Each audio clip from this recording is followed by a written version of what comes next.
খুব ভালো করে লক্ষ্য করে দেখুন কিভাবে এই চালের গুঁড়ি মাখাটা থেকে ধোঁয়া বেরোচ্ছে। হ্যাঁ, এভাবে বানালেই আপনার ঝাল পিঠে বা পুলি পিঠে একদম সফট, নরম, তুলতুলে হবে। ফুলকপির পুলি পিঠে বানানোর জন্য প্রথমে ফুলকপিটিকে ছোট ছোট করে কুচি কুচি করে নেওয়া হয়েছে।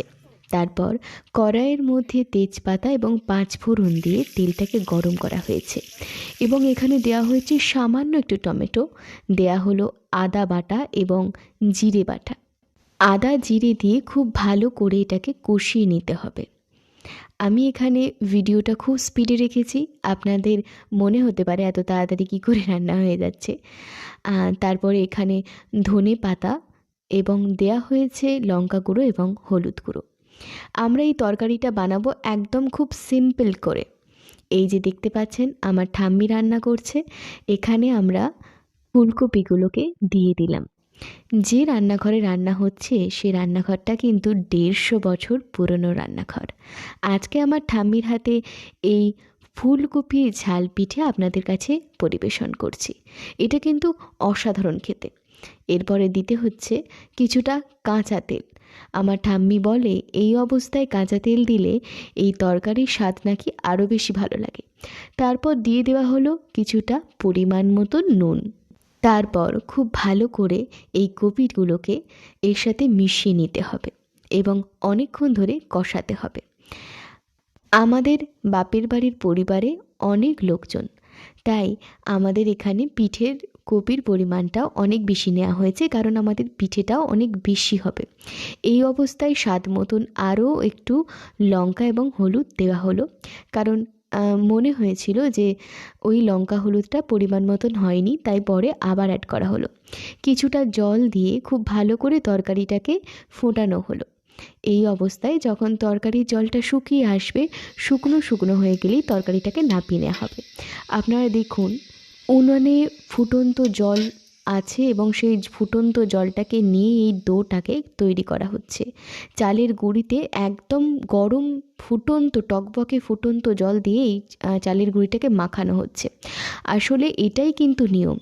আপনারা চালের গুঁড়িটাকে যখনই ফুটন্ত জলে মাখাবেন তখনই এই চালের গুঁড়িটার ডোটা একদম সফট হবে এবং আপনার পিঠেটাও কিন্তু দারুণ সফট হবে এবং তুলতুলে হবে। অসাধারণ স্বাদ হয় এই পিঠের। কখনোই এই ফুটন্ত জলটাকে আপনারা প্রথমেই হাত দিয়ে ব্যবহার করবেন না। আমার ঠাম্মি যেভাবে ব্যবহার করলো, প্রথমে খুন্তি এবং হাতা দিয়ে, তারপর আস্তে আস্তে হাত ছোঁয়া হয়ে গেলে সেটাকে হাতে করে খুব ভালো করে এইভাবে মেখে নিতে হবে। আপনারা দেখুন এই মাখা ডোটা থেকে কীরকম ধোঁয়া উঠছে এবং এই চালের গুঁড়ি মাখাটাও কিন্তু খুব সফট হয়েছে। আজকে 150 বছরের পুরনো রান্নাঘরটা আমি আপনাদের কাছে শেয়ার করলাম। এরপর আমি পুলি পিঠেটাকে বানিয়ে নেব। আপনি দেখতেই পাচ্ছেন আমি আগে লেচি করে নিচ্ছি। ওই যেভাবে রুটি বা লুচির লেচি করে না, সেইভাবে গোল করে পাকিয়ে লেচি করে নিলাম। তারপর পিঠে কী করে বানাতে হয় সেটা অনেকেই জানে। এই রকম একটা সুন্দরভাবে পাটি করে নিতে হবে। আমি ভিডিওটা স্পিডে রেখেছি, তাই আপনাদের মনে হচ্ছে এটা খুব তাড়াতাড়ি হচ্ছে, তবে এটা খুব হালকা হাতে খুব আস্তে আস্তে করলেই কিন্তু পিঠের বাটিটা খুব সুন্দর হয়। দেখতে পাচ্ছেন এই অবস্থায় আমি পুরটা ভরে নেব। পুরটা আমি পরিমাণ মতন ভরবো। পুরটা যদি আপনারা একটু বেশি ভরে দেন তাহলে কিন্তু পিঠেটা কিন্তু ফেটে যেতে পারে। সেই কারণে পুরটা পরিমাণ মতন ভরে দিয়ে একটু হালকা হাতে চিপে দিয়ে দুপাশটা খুব ভালো করে মুড়ে নিতে হবে। আপনারা ঠিক যেমনভাবে মুড়তে পারেন তেমনভাবেই মুড়বেন। আমি খুব একটা ভালো মুড়তে পারি না, তবে আমার খুব সহজ মনে হয় সেইভাবেই আমি মুড়ে দিলাম। অনেককে দেখি পিঠের অনেক রকম ডিজাইন করতে পারে, আমি কিন্তু এটা পারি না। আর আপনারা যদি অন্য রকম ডিজাইন পারেন তাহলে আপনারা সেরকম করে নিতে পারেন। আমি আরও একবার দেখিয়ে দেব যেটা আমার ঠাম্মি করছে। এইভাবে গোল গোল করে পাকিয়ে কি সুন্দরভাবে করছে দেখুন। আমার বাবা এত শৌখিন হয় না, কিন্তু আমি যেরকম পারি সেটাও কিন্তু আপনাদের সামনে পরিবেশন করেছি। আপনারা ঠিক যেরকম পারেন সেরকম সুন্দর সুন্দর পিঠে বানান এবং আপনারা যারা খুব সুন্দর পিঠের ডিজাইন করতে পারেন তারা আমাকে কমেন্ট বক্সে আপনাদের পিঠের ডিজাইনের ছবি পাঠাবেন। তারপর এই ডেক্সির মধ্যে দুদিকে দুটো প্যাকাটি দিয়ে প্রত্যেকটা পিঠে কিন্তু দিয়ে দেওয়া হলো। এইভাবে পিঠে বানালে একসঙ্গে অনেক পিঠে ধরে যায়। আর আমাদের ফ্যামিলি যেহেতু বড়, সেহেতু আমাদের এইভাবেই পিঠে বানাতে হয়। তারপর এইভাবে একটা কাপড় দিয়ে ভালো করে বেঁধে নিয়ে, আপনারা দেখতেই পাচ্ছেন এখানে ফুটন্ত গরম জল আছে, সেখানে কিন্তু বসিয়ে দেওয়া হলো।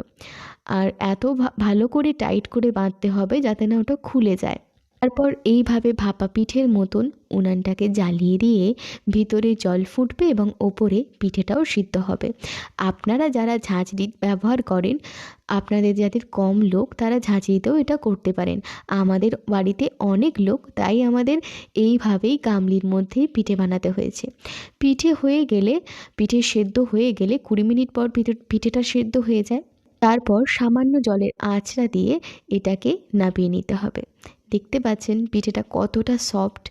পিঠের গায়ে যখন তেল তেল ভাব চলে আসবে, মানে তেলে ভাব, তখনই জানবেন পিঠেটা কিন্তু একদম রেডি। দেখা হচ্ছে পরের ভিডিওয়, ততদিন পর্যন্ত খুব ভালো থাকবেন। বাই।